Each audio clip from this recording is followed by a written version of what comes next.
Deal and Chris Does What?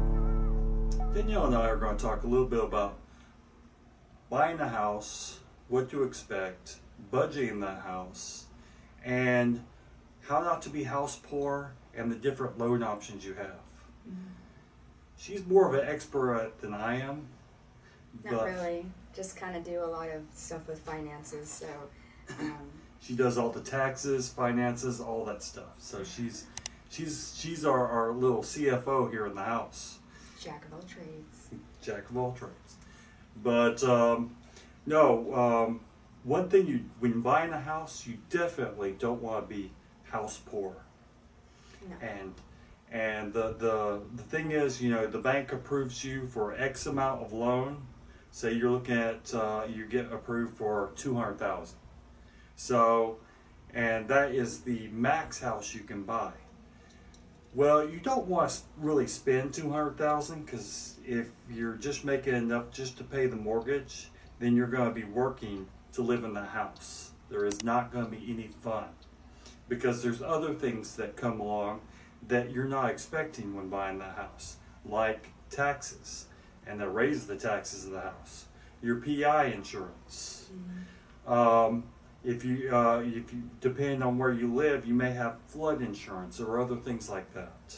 Or you just always have to have basic house insurance when you have a mortgage anyways. But we don't know what P&I feels like to pay it because we've always had a VA loan. And if you have the opportunity to use your VA benefits for a house loan, I would highly recommend it. It saves you money. It's a lot bigger process. It's a longer process. There may be houses that VA won't let you buy because they're, well, technically a hole in the, money pits. So, but honestly, it kind of saves you. We were really glad to have VA say no to some houses that we were looking at because there was so much repair to it. And then also on top of it, the insurance, that was a major factor in where we chose to live because insurance will get you. We didn't need flood insurance here in the area that we live in, Florida, but there's a lot of places that do, and that flood insurance can run you between, there was a house we were looking at and it was about $5,000 a year for flood insurance. That is just insurance for the flood. That is nothing to do with anything else. There goes the beer fund or the boat fund. So we're in Florida, we want a boat, we're paying for the boat and flood insurance. But P&I, for a $200,000 loan as well, is going to cost you about $200 a month. Yeah, it's about $200 a month, and that is on a conventional loan. And so that's why I'm saying we've never paid P&I. We've always been saved in that. But when you buy a home conventionally, and the bank says, here's $200,000, because they're going off of your financial status at that point and telling you that you can afford that payment. What they're not telling you is that they didn't add in the insurance costs per year, the P&I insurance per year, or the taxes. HOA as well. HOA. So all of that added together may force you to have to buy a $150,000 home because of all of that extra expenses raises your monthly payment. And then also you have to look at the expense of owning a home. So, oh my goodness.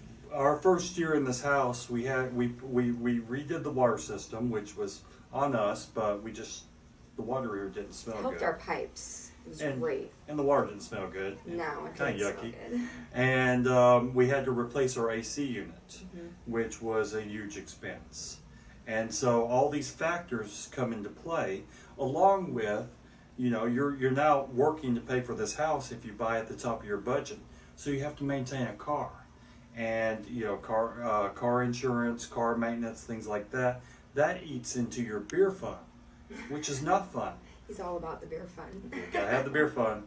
So do not overbuy on your house. Don't. Our first experience, and the reason why we say this is our first experience in buying a house was in Texas. We bought a home there, and we bought at the top of our budget because the bank said we could afford it. Oh, maxed it out.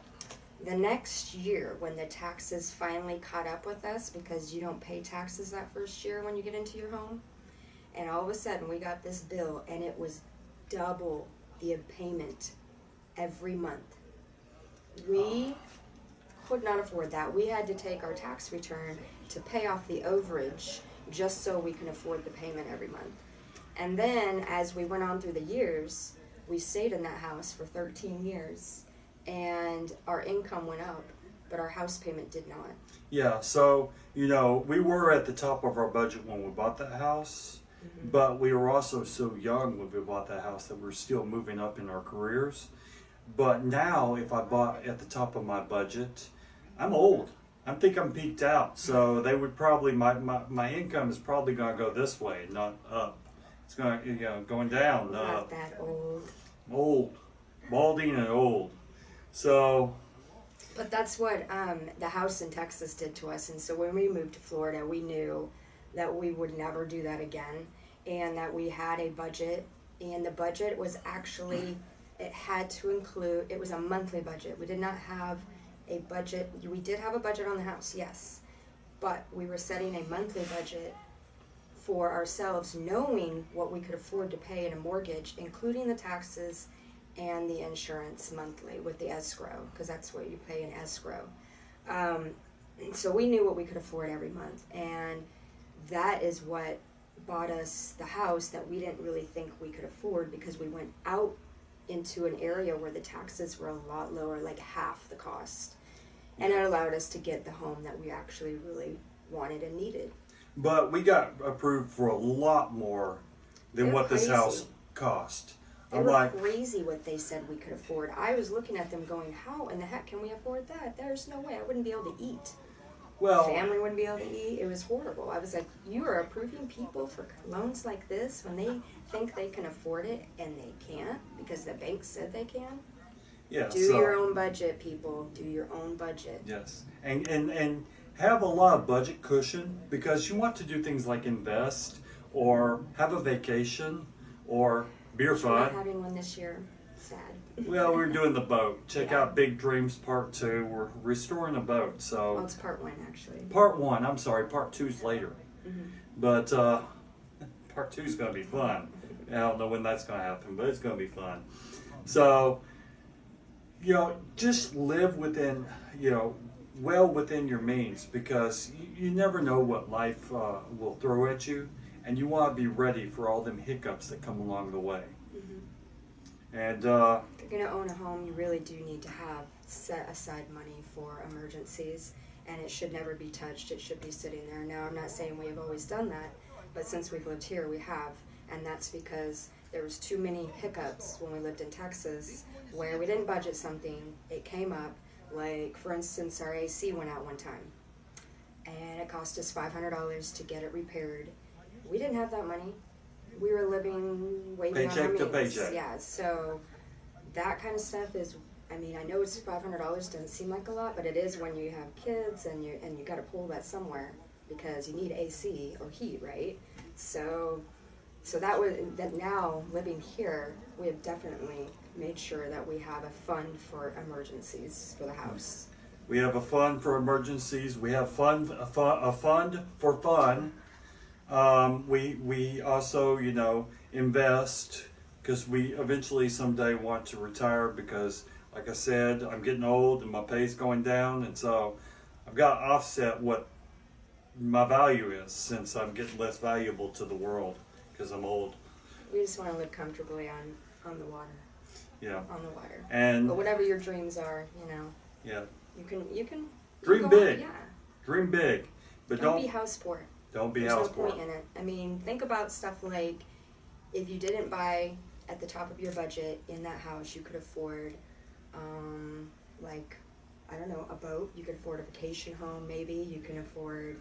There's just other things you can do. And you could do all that in cash, because if you're not house poor, if you're well below your budget, then you put what you would have been paying towards that big house poor situation you were going to create, and put that into a savings or investment account. Take it out, and you can buy these fun toys, or you could retire, things like that.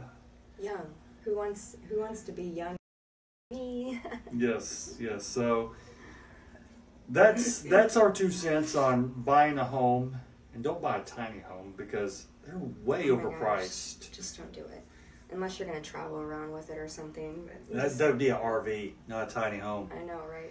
So, if if you have feedback or you have advice, because we're not saying we know it all. We're just saying from the 2 experiences of buying homes, this has been our experience. yes.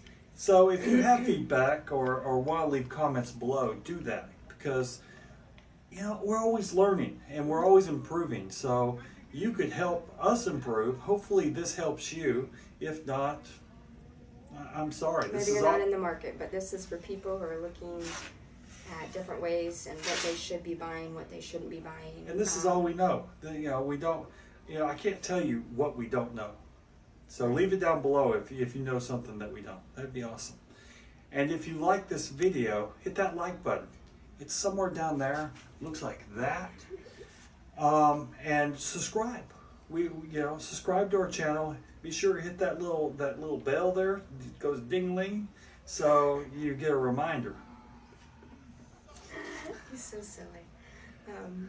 But yeah, I think we covered kind of some things that we wanted to go over about buying a home and the different expectations of the bank. Don't believe the bank. Go off of your own budget. Sit down, write your own budget, figure out what you can afford, and find that home. Yep. And with that, y'all guys take care.